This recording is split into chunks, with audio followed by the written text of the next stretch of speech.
स्वागत है आप सभी का हमारे चैनल पर। पिछली वीडियो में हमने आभूषण चैप्टर जो था वो आपका पूरा कर लिया था। आज की इस वीडियो में हम अपना नया टॉपिक अनुसूचित जाति एवं जनजाति, ये हमारा नया चैप्टर है जिसको हम प्रारंभ करने जा रहे हैं। तो आइए इसकी शुरुआत करते हैं पहले प्रश्न के साथ। तारा भांत की ओढ़नी राजस्थान की किन स्त्रियों की लोकप्रिय वेशभूषा है? ऑप्शन है इसके, पहला राजपूत स्त्रियों की, दूसरा गुर्जर स्त्रियों की, तीसरा आदिवासी स्त्रियों की और चौथा जाट स्त्रियों की।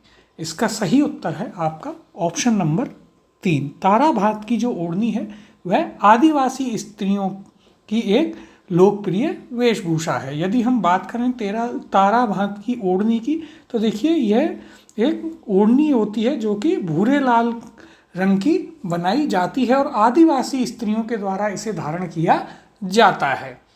इसी प्रकार से कई अन्य ओढ़नियाँ भी होती हैं जो कि राजस्थान में प्रचलित हैं आदिवासी समुदायों में, जनजातियों में, जैसे कि आपके लहर भात की ओढ़नी, ज्वार भात की ओढ़नी, चूनड़, लूंगड़ा और इसके अलावा अंगोछा, ये सभी आपकी कुछ और अन्य यहाँ पर जो ओढ़नियाँ या वेशभूषा आदिवासी महिलाओं की होती हैं। अब यहाँ पर इसकी हम चर्चा करते हैं। तो देखिए आदिवासी स्त्रियों के प्रमुख वस्त्रों की यहाँ पर हम चर्चा करते हैं, जिसमें सबसे पहले हम बात करेंगे तारा भात की ओढ़नी की। तो देखिए आदिवासी युवतियों की प्रिय ओढ़नी है जिसमें जमीन भूरे लाल तथा किनारों का छोर काला होता है। तो देखिए हमें यहाँ पर जो चीज़ याद रखनी है आपके तारा भात की ओढ़नी के बारे में, तो यह आदिवासी युवतियों की प्रिय ओढ़नी है।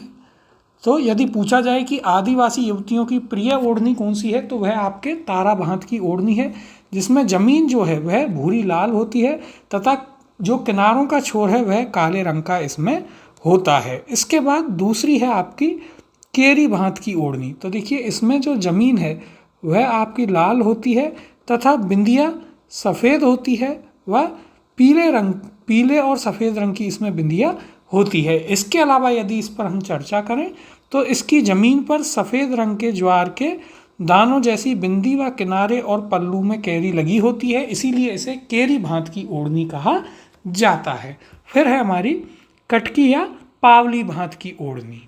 इस पर यदि हम बात करें तो देखिए अविवाहितों की ओढ़नी है। तो पहली चीज़ हमें इसके बारे में याद रखनी है, कटकी या पावली भात की ओढ़नी यह अविवाहिताओं की ओढ़नी है जिसकी ज़मीन जो है वह लाल काले रंग की होती है और बूटियाँ सफ़ेद रंग की इसमें होती हैं। इसके अलावा जैसे कि हमने अभी चर्चा करी थी कि कुछ अन्य भी जो आपकी प्रमुख ओढ़नी, लहरिया या आदिवासी महिलाओं के वस्त्र हैं वे कौन कौन से हैं। तो देखिए लहर भात की ओढ़नी, जामसाई साड़ी, लूगड़ा या अंगोछा साड़ी, रेनसाई, ज्वार भात की ओढ़नी, नानड़ा या नांदड़ा, चूनड़ और लूगड़ा या अंगोछा साड़ी, जिस पर हम पहले ही बात कर चुके हैं। तो देखिए यहाँ पर हमने चर्चा करी है आपके किन पर, तो राजस्थान में जो आदिवासी स्त्रियां हैं उनके प्रमुख वस्त्रों पर, जिनमें सबसे महत्वपूर्ण हमने बात करी तारा भात की ओढ़नी पर। तो इसमें आपको क्या याद रखना है, इसमें हमें एक पॉइंट तो यह याद रखना है कि यह आदिवासी महिलाओं की सबसे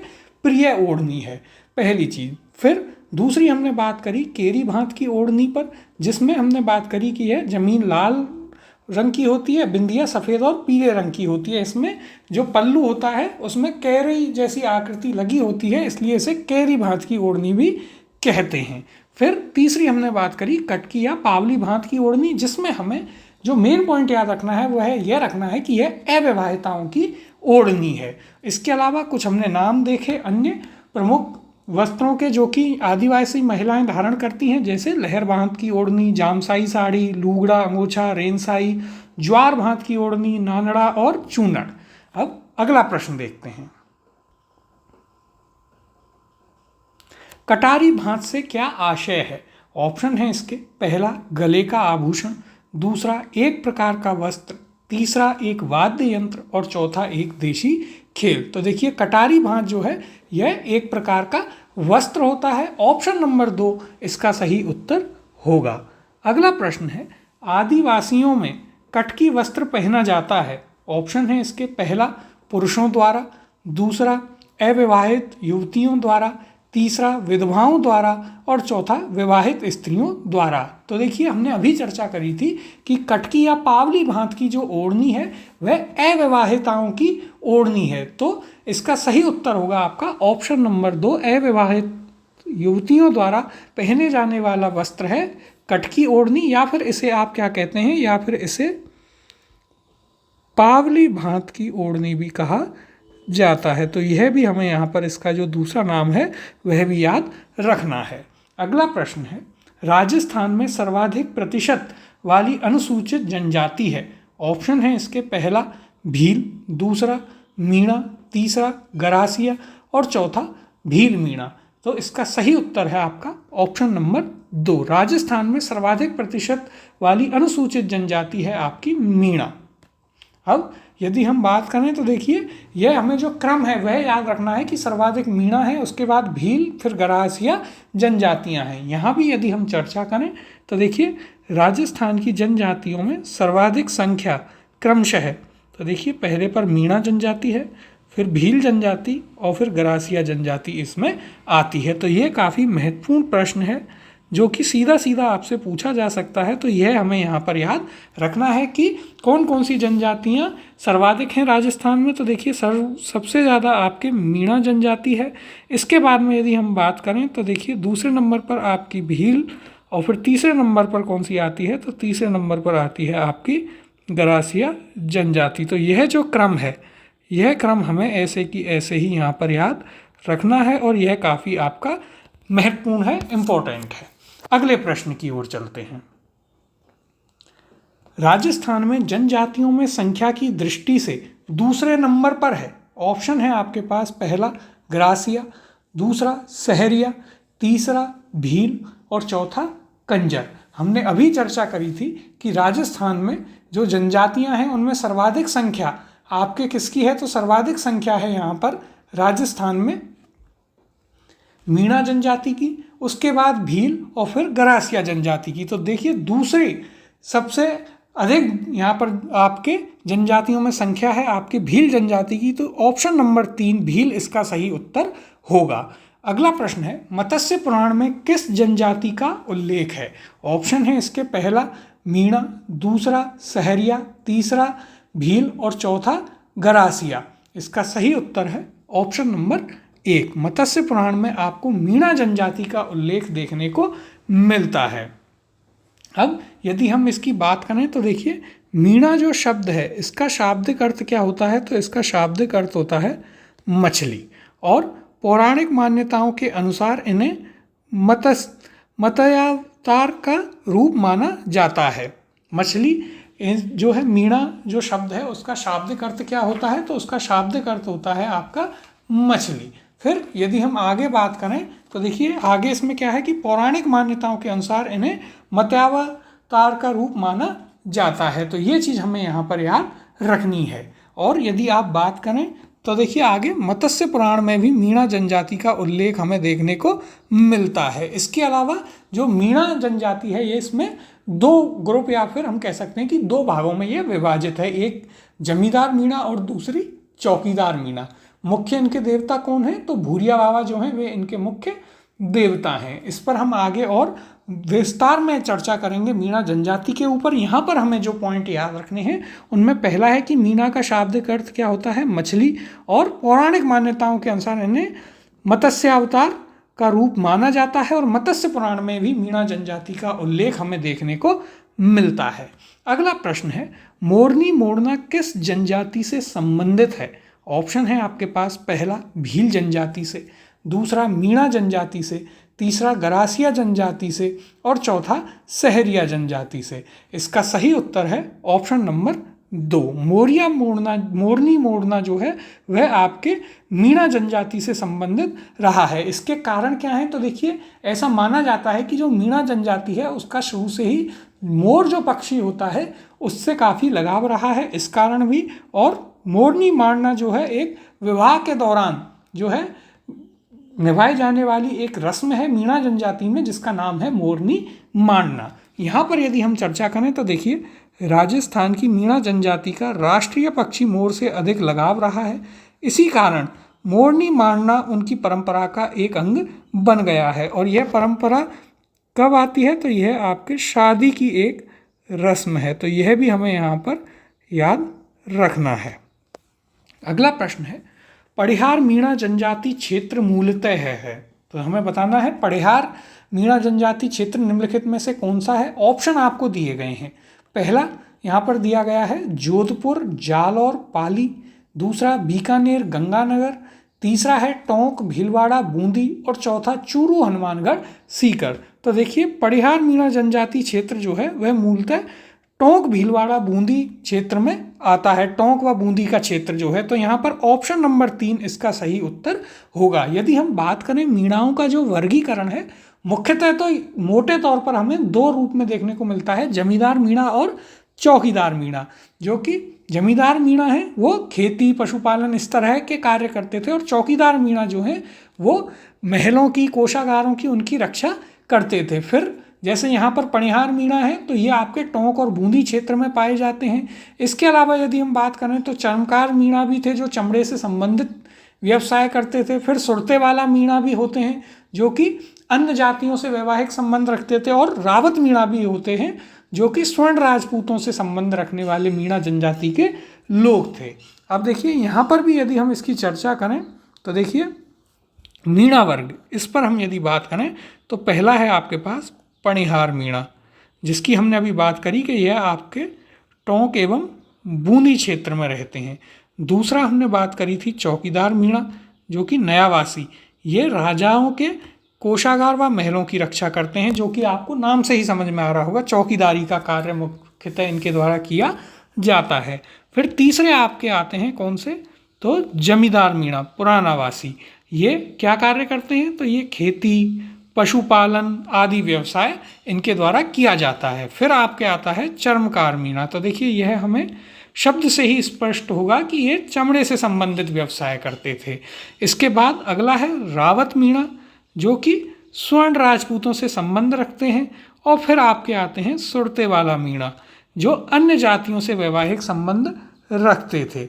तो ये जो है हमें याद रखना है, यह भी आपका काफ़ी इम्पॉर्टेंट है। मीणाओं का क्लासिफिकेशन या उनका वर्गीकरण, मीणाओं में कौन कौन से वर्ग हैं हमें याद रखना है।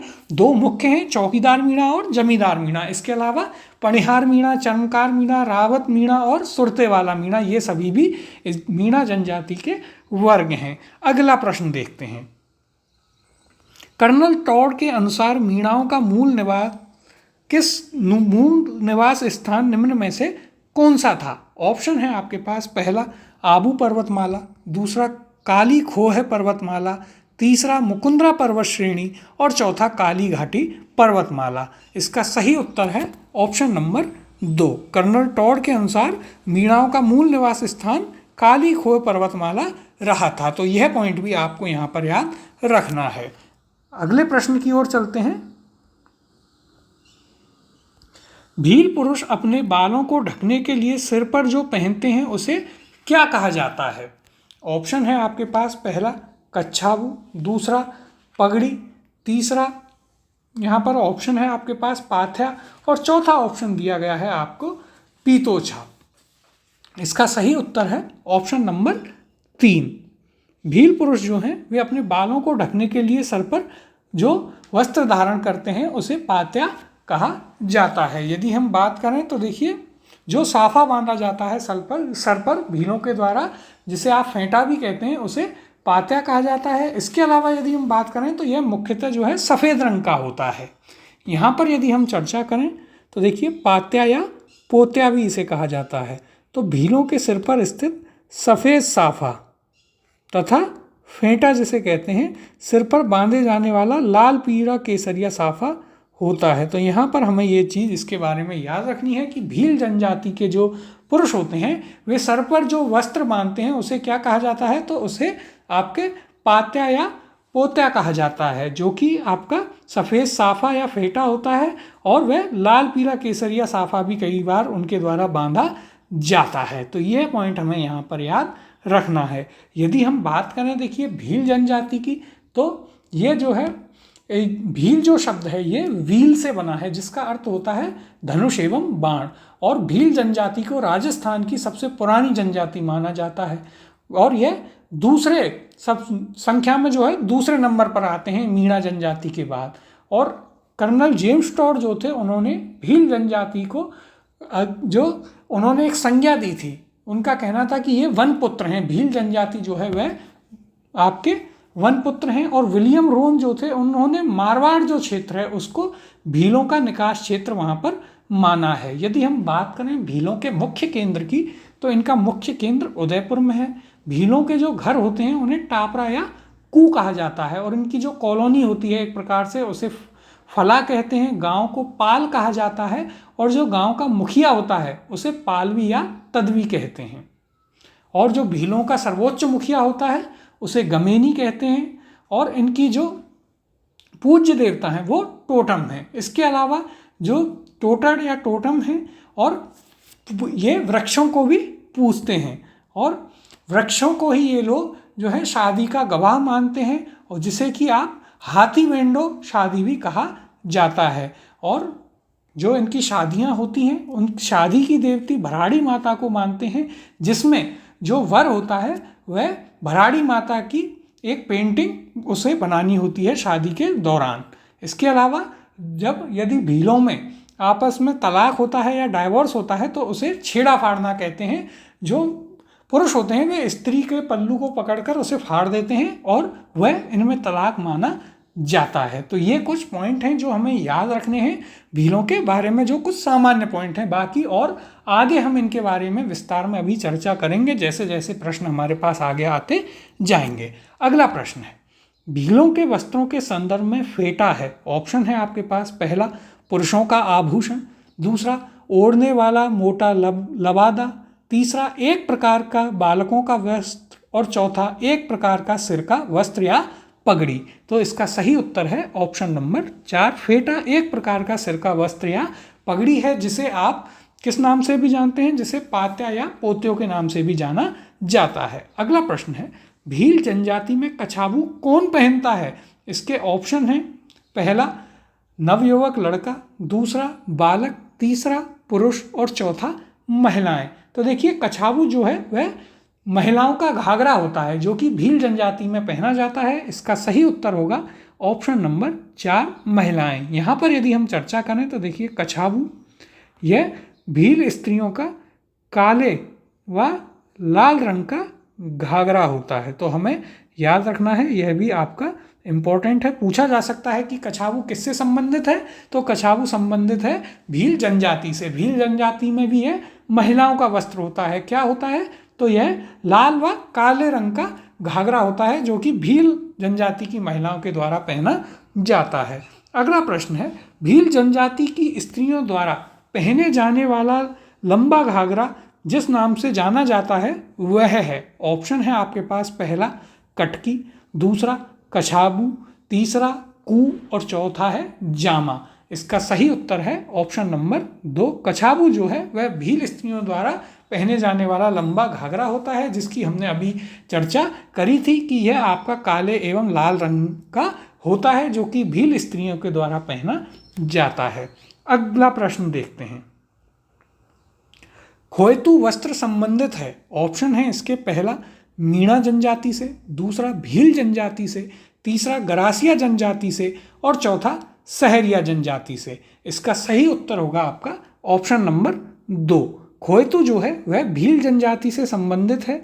यह पुरुषों का एक वस्त्र है। तो यहाँ पर हमें याद रखना है कि खोयतू जो है वह भील जनजाति के पुरुषों द्वारा पहने जाने वाला एक वस्त्र है जो कि लंगोटी की तरह होता है। जो लंगोटी बांधते हैं उसे ही भील जनजाति में पुरुषों के द्वारा खोयतू कहा जाता है। यहाँ पर यदि हम चर्चा करें तो देखिए भील पुरुषों द्वारा कमर पर बांधे जाने वाली, तो हमें याद रखना है कि कमर पर बांधे जाने वाली लंगोटी को खोयतू तथा भील महिलाओं द्वारा कमर में पहने जाने वाली लंगोटी को खोपत कहते हैं। तो देखिए हमें यहाँ पर याद रखना है कि खोयतू जो है यह पुरुषों द्वारा, और यदि खोपत आता है तो वह महिलाओं द्वारा जो कमर में घाघरा पहना जाता है उसे खोपतू कहा। जो कमर में लंगोटी महिलाओं द्वारा बांधी जाती है उसे खोपत कहते हैं, भील महिलाओं द्वारा।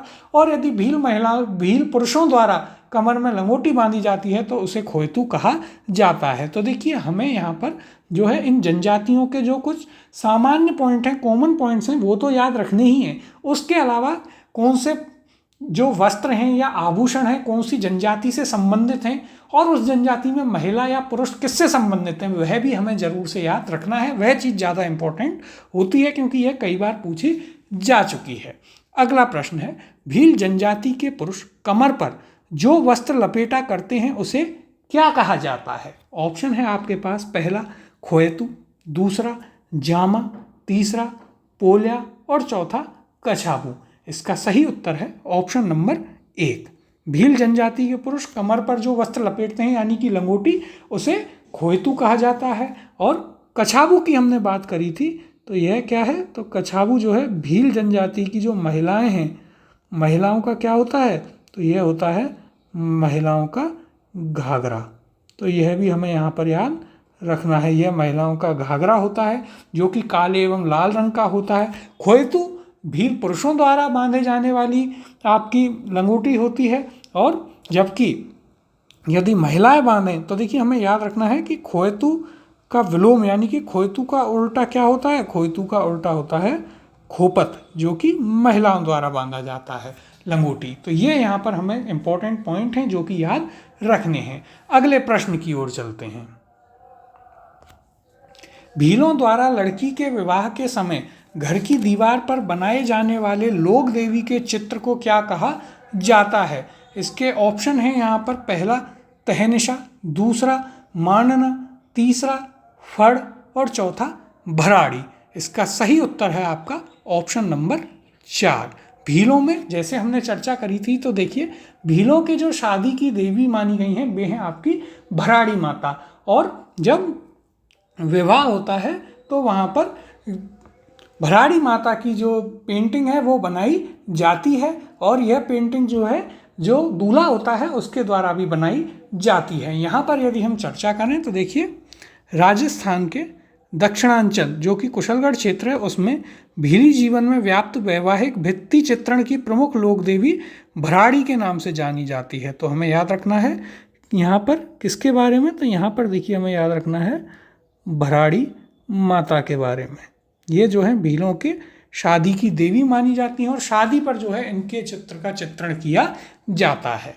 अगला प्रश्न है, भीलों में छेड़ा फाड़ना क्या है? ऑप्शन है इसके, पहला तलाक, दूसरा पुत्र जन्म, तीसरा विवाह और चौथा ऑप्शन दिया गया है त्योहार। तो देखिए हमने चर्चा करी थी भीलों में छेड़ा फाड़ना जो है वह तलाक होता है, तो ऑप्शन नंबर 1 इसका सही उत्तर होगा। हमने बात करी थी कि जब कोई भी भील पुरुष और महिला तलाक लेते हैं या आपस में अलग होते हैं तो जो पुरुष है वह पंचायत में महिला का जो दुपट्टा होता है उसको पकड़कर उसे फाड़ देता है, और इसी को छेड़ा फाड़ना कहते हैं, जिसे कि तलाक माना जाता है भीलों में। अब यदि यहाँ पर हम बात करें, देखिए छेड़ा फाड़ना या तलाक, तो जो भील अपनी स्त्री का त्याग करना चाहता है वह अपनी जाति के पंच लोगों के सामने नई साड़ी के पल्ले में रुपया बांधकर उसको चौड़ाई की तरफ से फाड़कर स्त्री को पहना देता है। इससे यह समझा जाता है कि वह स्त्री अपने पति द्वारा प्रत्यक्त कर दी गई है या फिर पति द्वारा उसे छोड़ दिया गया है। तो हमें याद रखना है छेड़ा फाड़ना क्या होता है। छेड़ा फाड़ना जो है वह भीलों में तलाक या डाइवर्स माना जाता है। और देखिए यदि हम इस पर ही बात करें तो यदि कोई औरत बिना तलाक के किसी और आदमी के साथ रह रही हो तो जो दूसरा आदमी है जिसके साथ वह महिला रह रही है उसे उस औरत के पति को पैसे देने होते हैं और उसको कहते हैं झगड़ा। तो यह भी हमें यहाँ पर याद रखना है। इसके अलावा यदि हम कुछ और बातें करें भीलों के बारे में तो देखिए यह हम सभी जानते हैं कि ये महुआ दारू जो है उसके लिए काफ़ी प्रसिद्ध है। इसके अलावा यदि कोई भील पुराने समय में किसी घुड़सवार को मार देता था तो उसे पाखरिया कहते थे। इसके अलावा केसरिया जी की कसम लेने के बाद जो है भील कभी झूठ नहीं बोलते हैं। ये आपके शिफ्टिंग एग्रीकल्चर करते हैं मुख्यतः, यानी कि एक जगह से दूसरी जगह ये खेती करते हैं जिसे वालरा कहा जाता है। पहाड़ी इलाके में जिसे चिमाता कहते हैं और जो प्लेन इलाका होता है समतल उसमें उसे दजिया कहा जाता है। इसके अलावा ये सभी एक मिलकर के खेती के कार्य करते हैं जिसे हेलमो कहते हैं। इनके मेलों की यदि बात करें तो बेणेश्वर धाम मेला नवटापारा में लगता है, घोटिया अम्बा मेला बांसवाड़ा में लगता है जो कि कुंती और 5 पांडवों के मंदिर में लगता है। और हमने बात करी थी कि इनके यदि हम मुख्य वस्त्र देखें तो ठेड़ापा, खोइनू जिसकी हमने चर्चा करी, इसके अलावा पीरिया जो कि दुल्हन की पीली साड़ी होती है, सिंदूरी जो कि दुल्हन की लाल साड़ी होती है, परिजनी जो कि पैरों में पीतल के कड़े पहने जाते हैं, और कछाबू जो कि महिलाओं का लाल या काले रंग का घाघरा होता है जिसके ऊपर हम चर्चा कर चुके हैं। अब अगला प्रश्न है, भीलों की भाषा में ठेड़ापा है। ऑप्शन है आपके पास, पहला कुर्ता, दूसरा तंग धोती, तीसरा अंगरखी और चौथा साफा। तो देखिए हमने अभी बात करी थी इनके वस्त्रों की, उसमें हमने ठेड़ापा वहाँ पर उसका नाम आया था। तो ठेड़ापा जो है वह भीलों की तंग धोती होती है। ऑप्शन नंबर 2 तंग धोती इसका सही उत्तर होगा। यदि यहाँ पर आप बात करें ठेड़ापा की तो देखिए यह भीलों में पुरुषों द्वारा पहने जाने वाली तंग धोती है। तो हमें याद रखना है ठेड़ापा जो है वह किसके द्वारा पहनी जाती है, तो यह भील पुरुषों के द्वारा पहने जाने वाली तंग धोती होती है। अगला प्रश्न देखते हैं, फाइरे फाइरे किस जनजाति का रणघोष है। ऑप्शन है इसके, पहला भील जनजाति का, दूसरा ऑप्शन दिया गया है गरासिया का, तीसरा ऑप्शन यहाँ पर दिया गया है डामोर जनजाति का और चौथा ऑप्शन है मीणा जनजाति का। इसका सही उत्तर है ऑप्शन नंबर 1। फाइरे फाइरे जो है वह भील जनजाति का आपके एक वॉर क्राई या फिर रणघोष जिसे आप कहते हैं वह है। इसके अलावा हमने यह भी बात करी थी कि यदि कोई भील तीरंदाज किसी घुड़सवार सैनिक को मार देता था तो उसे पाखरिया कहा जाता था। तो यह पॉइंट भी हमें यहाँ पर याद रखना है। अगला प्रश्न है, भूमट है। ऑप्शन है इसके, पहला मिट्टी का एक प्रकार, दूसरा ऑप्शन दिया गया है भीलों का सरदार, तीसरा भीलों में जागृति के लिए एक संगठन और चौथा है मेवाड़ में भील आबादी वाला क्षेत्र। तो देखिए भूमट जो है वह आपका डूंगरपुर उदयपुर वाला जो क्षेत्र है उसे भूमट कहा जाता है, यानी कि मेवाड़ में भील आबादी वाला जो क्षेत्र है उसे भूमट के नाम से जानते हैं। तो ऑप्शन नंबर 4 मेवाड़ में भील आबादी वाला क्षेत्र इसका सही उत्तर होगा। तो देखिए यहाँ पर यदि हम इसकी चर्चा करें तो राजस्थान में डूंगरपुर, पूर्वी सिरोही व उदयपुर जिले का अरावली पर्वतीय आदिवासी प्रदेश भूमट क्षेत्र कहलाता है। तो हमें याद रखना है भूमट जो है डूंगरपुर, पूर्वी सिरोही और उदयपुर क्षेत्र को कहा जाता है जहाँ पर कि भील आदिवासी या भील जनजाति के लोग अधिक मात्रा में रहते हैं। इसके अलावा यदि हम बात करें यहाँ पर तो देखिए भीलों का जो सरदार यहाँ पर यह दिया गया है, तो भीलों के सरदार को गमेनी कहा जाता है। तो यह पॉइंट भी हमें यहाँ पर याद रखना है। इसके अलावा तो जो गांव का सरदार होता है, गांव का मुखिया, उसे क्या कहते हैं, तो गांव का जो मुखिया होता है भीलों का, यहाँ पर देखिए हम उसे लिख लेते हैं, यह भी हमें याद रखना है। भीलों के गांव का जो मुखिया होता है उसे क्या कहा जाता है, तो देखिए उसे कहा जाता है आपके पालवी या तदवी, पालवी या तदवी। और यदि हम बात करें भीलों के जो गांव होते हैं उन्हें क्या कहते हैं, तो देखिए भीलों के गांव को कहा जाता है पाल। तो यहाँ पर कुछ हमने 2-3 और एक्स्ट्रा पॉइंट हैं जो डिस्कस किए हैं जो कि काफ़ी इंपॉर्टेंट हैं, हमें याद रखने हैं कि भीलों के सरदार को क्या कहते हैं, भीलों के सरदार को गमेनी कहते हैं, गांव को पाल कहा जाता है और गांव का जो मुखिया होता है भीलों के गांव का उसे आप पालवी या तदवी कहते हैं। तो ये कुछ पॉइंट हैं जो कि हमें याद रखने हैं। अगले प्रश्न की ओर चलते हैं, मक्का राजस्थान की किस जनजाति का मुख्य भोज है। ऑप्शन इसके दिए गए हैं यहाँ पर, पहला सहरिया जनजाति का, दूसरा सांसी जनजाति का, तीसरा मीणा जनजाति का और चौथा भील जनजाति का। तो देखिए मक्का जो है वह भील जनजाति का मुख्य भोजन है। ऑप्शन नंबर 4 भील इसका सही उत्तर यहाँ पर होगा। अगला प्रश्न है, पाल किसे कहते हैं। ऑप्शन है यहाँ पर, पहला जनजातियों की खेती, दूसरा ऑप्शन दिया गया है सहरियों की बस्ती, तीसरा ऑप्शन है मीणाओं की बस्ती और चौथा ऑप्शन है भीलों की बस्ती। इसका सही उत्तर है ऑप्शन नंबर 4। भीलों की जो बस्ती होती है उसे पाल कहा जाता है। और बस्ती या गांव, उसे पाल कहा जाता है। हमने अभी थोड़ी देर पहले भी चर्चा करी थी। और जो इनके गांव का मुखिया होता है उसे पालवी या तदवी कहते हैं, और जो भीलों का मुखिया होता है उसे गमेनी कहा जाता है। अब यदि हम बात करें जो भीलों के घर होते हैं उन्हें क्या कहते हैं, तो देखिए भीलों के जो घर होते हैं, घर को टापरा या कू कहा जाता है। तो यह पॉइंट भी आपको यहाँ पर याद रखना है। तो देखिए कुछ ऐसे जो बेसिक और इम्पोर्टेंट पॉइंट हैं उन्हें भी हम साथ में यहाँ कवर करते जा रहे हैं। तो आपको यह इन सब पॉइंटों को भी ध्यान में रखना है कि भीलों की बस्ती या गांव को आप क्या कहते हैं, पाल कहते हैं। और जो गांव का मुखिया होता है उसे पालवी या तदवी कहते हैं, और जो ओवरऑल भीलों का मुखिया होता है उसे गमेनी कहते हैं, और इनके घर को टापरा या कू कहते हैं। इन्हें बार बार जब आप देखेंगे तो ये आपको एकदम स्पष्ट कंठस्थ याद हो जाएंगे। अब यहाँ भी यदि हम चर्चा करें तो देखिए भीलों के बहुत से झोंपड़े के समूह को फला तथा कई फला के समूह यानी कि गांव को पाल कहा जाता है। तो देखिए जो यहाँ पर एक और हमें इम्पोर्टेंट पॉइंट मिला कि भीलों के जो झोंपड़े होते हैं उनके समूह को आप फला कहते हैं, और जब कई फला मिल जाते हैं तो एक गांव बनता है भीलों का, और उस गांव को क्या कहा जाता है, उस गांव को पाल कहा जाता है। अगला प्रश्न है कू क्या है। ऑप्शन है इसके, पहला गरासिया का हथियार है, दूसरा मीणा जनजाति का पर्व है, तीसरा भील जनजाति का घर है, और चौथा डामोर जनजाति का वस्त्र है। तो हमने अभी चर्चा करी थी कि जो भील जनजाति का घर होता है उसे टापरा या कू कहा जाता है। ऑप्शन नंबर 3 भील जनजाति का घर इसका सही उत्तर होगा। यहाँ पर यदि हम इसकी चर्चा करें कू या टापरा की, तो देखिए भीलों के घरों को कू या फिर टापरा कहा जाता है। ये आयताकार स्वरूप में होते हैं में निर्मित इन घरों की दीवारें बांस या पत्थर, फर्श मिट्टी का और छत खपरेल या घास फूस की बनी होती है। भीलों में टापरा या घर के बाहर बना बरामदा ढालिया या फिर डहलिया कहलाता है। तो देखिए यहाँ पर यह आपका एक इम्पॉर्टेंट क्वेश्चन है जो कि हमें याद रखना है। पहली चीज़, जो भीलों के घर होते हैं उन्हें क्या कहा जाता है, तो भीलों के घरों को कू या टापरा कहा जाता है। दूसरी बात हमने यहाँ पर की कि जो भीलों के घर होते हैं वे आपके मुख्यतः आयताकार शेप में यानी कि रेक्टेंगल शेप में होते हैं।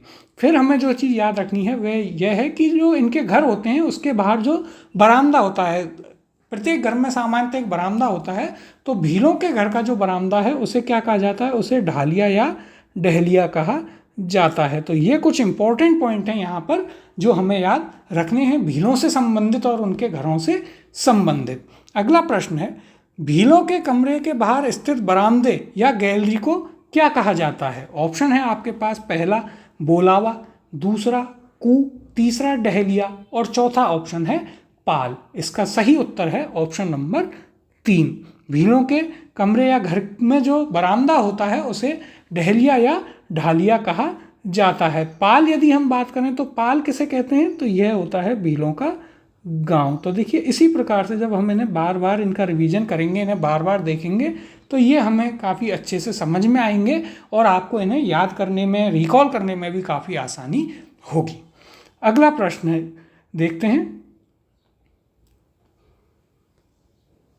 भील जनजाति में पेय पदार्थ हेतु किस वृक्ष या पौधे का अधिक उपयोग किया जाता है। ऑप्शन है आपके पास, पहला खेजड़ी का, दूसरा अंगूर का, तीसरा आम का और चौथा महुआ का। इसका सही उत्तर है ऑप्शन नंबर 4।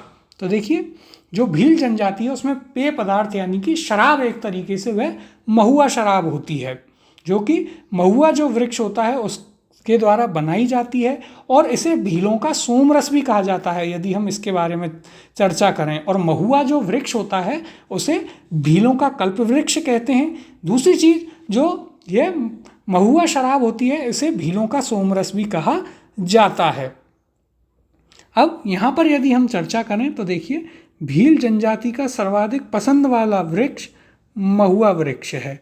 महुआ से बनी शराब तथा ताड़ का रस भीलों का सोमरस कहलाता है। भील लोग बड़े चाव से इसे पीते हैं। महुआ जो वृक्ष है उसे भीलों का कल्प वृक्ष भी कहा जाता है। भील वर और वधू पवित्र वृक्ष पीपल, साल, सागवान एवं बांस को साक्षी मानकर पति पत्नी बन जाते हैं, जिसे आप हाथी वेंडो प्रथा के नाम से भी जानते हैं, जिसकी हमने चर्चा करी थी। तो देखिए यहाँ पर कुछ महत्वपूर्ण जो पॉइंट हैं, इंपॉर्टेंट पॉइंट हैं, उन पर हमें ध्यान देना है कि सबसे पहली चीज़ तो भील जनजाति में कौन सी शराब या पेय पदार्थ सबसे ज़्यादा प्रचलित है, तो वह है आपका महुआ शराब। फिर महुआ के बारे में हमें याद रखना है कि जो महुआ शराब होती है उसे भीलों का सोमरस कहते हैं, यह एक इम्पॉर्टेंट पॉइंट है। दूसरा, जो महुआ वृक्ष है उसे भीलों का कल्प वृक्ष कहा जाता है। इसके अलावा भील जनजाति के जो लोग होते हैं वे पेड़ों को साक्षी मानकर पति पत्नी बनते हैं, यानी कि पेड़ों को साक्षी मान करके वे एक प्रकार से विवाह करते हैं, जिसे आप हाथी वेंडो प्रथा के नाम से भी या हाथी वेंडो शादी के नाम से भी जानते हैं। तो हमें याद रखना है एक तो कि हाथी वेंडो प्रथा या हाथी वेंडो शादी किन में होती है, तो वह भील जनजाति में होती है। इसमें क्या होता है, तो इसमें जो भील जनजाति के लोग हैं वे आपके जो पवित्र वृक्ष हैं जैसे कि साल, सागवान, पीपल, बांस, इनको साक्षी मानकर शादी करते हैं और इसी प्रथा को हाथी वेंडो मैरिज या हाथी वेंडो प्रथा कहा जाता है। फिर महुआ शराब को भीलों का सोमरस कहते हैं और जो महुआ वृक्ष है उसे भीलों का कल्प वृक्ष भी कहा जाता है। तो ये कुछ इंपॉर्टेंट पॉइंट हैं यहाँ पर जो हमें याद रखने हैं। अगला प्रश्न है, राजस्थान में उनरिया पंथ किसमें प्रचलित है? इसके ऑप्शन हैं यहाँ पर, पहला भीलों में, दूसरा गरासियों में, तीसरा शहरियों में और चौथा मीणाओं में। तो देखिए जो आपका उनरिया पंथ है वह मुख्यतः भीलों में प्रचलित है। ऑप्शन नंबर 1 भीलों में इसका सही उत्तर होगा। यदि हम बात करें आपके उनरिया पंथ की, तो ये जो उदयपुर या फिर जो जैसलमेर झील वाला क्षेत्र है उसके आसपास जो आपके ये भील रहते हैं मुख्यतः, उनमें यह काफ़ी आपका प्रचलित है। कौन सा? उनरिया पंथ।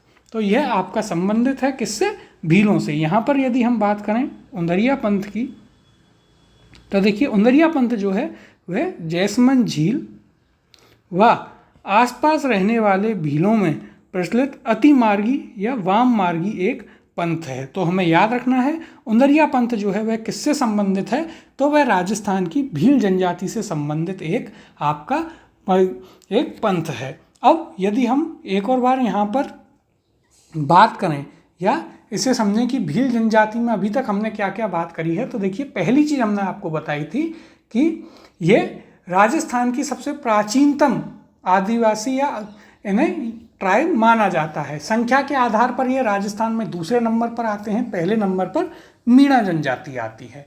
फिर जो कर्नल जेम्स टॉड थे उन्होंने जो है भील जनजाति को वनपुत्र कहा था, यानी कि सन ऑफ फॉरेस्ट। किसके द्वारा? यहाँ पर हम देखिए इस पॉइंट को लिख लेते हैं, वनपुत्र किसके द्वारा कहा गया? तो यह कहा गया था कर्नल जेम्स टॉड के द्वारा। और किसे कहा गया था? तो देखिए यहाँ पर हम लिख लेते हैं भीलों को वनपुत्र किसने कहा? तो भीलों को वनपुत्र कहा था कर्नल जेम्स टॉड ने। तो यह आपका एक इम्पॉर्टेंट पॉइंट है जो हमें याद रखना है। इसके अलावा यदि हम बात करें तो देखिए एक और इतिहासकार हुए हैं, उनका नाम है विलियम रोन। विलियम रोन वो क्या मानते हैं? वो ये मानते हैं कि जो भील थे उनके अकॉर्डिंग या उनके हिसाब से भीलों का मुख्य निवास कौन सा था? तो उनके हिसाब से भीलों का मुख्य निवास कहाँ था? तो वह था आपका मारवाड़ वाला क्षेत्र। आज के समय में आपको ये मेवाड़ में देखने को मिलते हैं, लेकिन विलियम रोन जो हैं उनके अकॉर्डिंग भीलों का मुख्य निवास मारवाड़ क्षेत्र था। तो ये भी आपका एक इम्पॉर्टेंट फैक्ट है, इम्पॉर्टेंट पॉइंट है जो कि हमें यहाँ पर याद रखना है। फिर हमने बात करी थी कि आज के समय में ये मुख्यतः आपको उदयपुर क्षेत्र या फिर मेवाड़ क्षेत्र में देखने को मिलते हैं।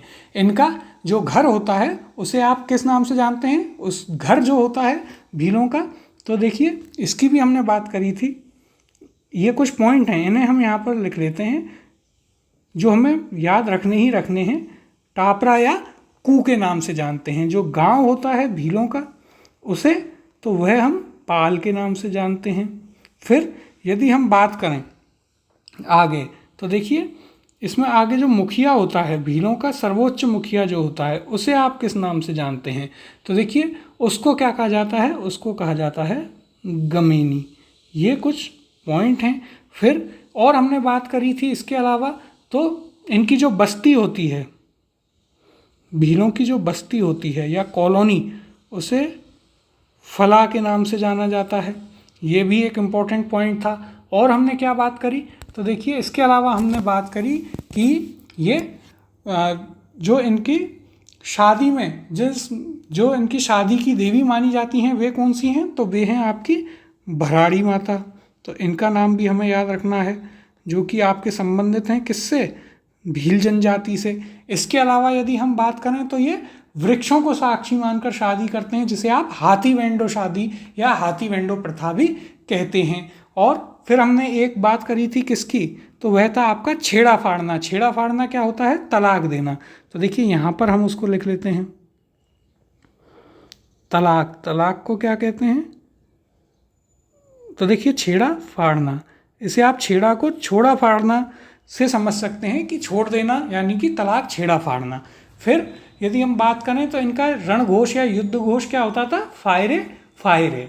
फिर इसके अलावा यदि हम बात करें तो हमने इनके कुछ वस्त्रों की बात करी थी, जैसे कि ठेपाड़ा था, खोयनू था, यानी कि खोयनू कौन थी, तो खोयनू थी आपके पुरुषों की लंगोट, और खोपत क्या थी, महिलाओं की लंगोट। इसके अलावा यदि आप बात करें तो पीरिया हमने बात करी, यानी कि पीली साड़ी, सिंदूरी लाल साड़ी, परिजनी पैरों में पीतल के कड़े, कछाबू महिलाओं का घाघरा था, जिसे कि महिलाएं काले या लाल रंग का जो घाघरा महिलाओं के द्वारा पहना जाता है उसे कछाबू कहते थे। इसके अलावा हमने कुछ और चीज़ों पर भी चर्चा करी थी, मोरबांदी, जैसे हमने बात करी थी शुरुआत में कुछ एक दो चीज़ों की, जैसे पोत्या या पात्या था, तो वो भील पुरुषों द्वारा पहने जाने वाली क्या थी, पगड़ी या फेटा जिसे बोलते हैं। इसके अलावा हमने बात करी थी वहाँ पर किस चीज़ की, खोपत। तो महिलाओं द्वारा कमर में जो लंगोट बांधी जाती है उसे क्या कहते हैं, उसे खोपत कहा जाता है। तो ये थे हमारे आज के प्रश्न। इससे आगे के जो प्रश्न हैं आपके जनजाति से ही संबंधित, वे हम इससे अगली क्लास में पूरे करेंगे।